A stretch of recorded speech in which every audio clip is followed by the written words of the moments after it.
বন্ধুরে আমের বাগানটা আমার পছন্দের খাবার লইয়া আইসো বানাইয়া তুমি।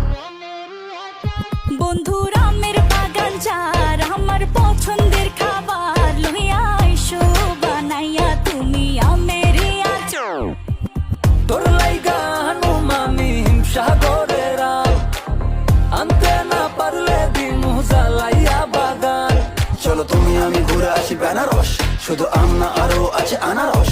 যা চাইবা তোমায় আমি তাই দিব, বড় খাবা বন্ধু তুমি কোন রস। তোর লাইগা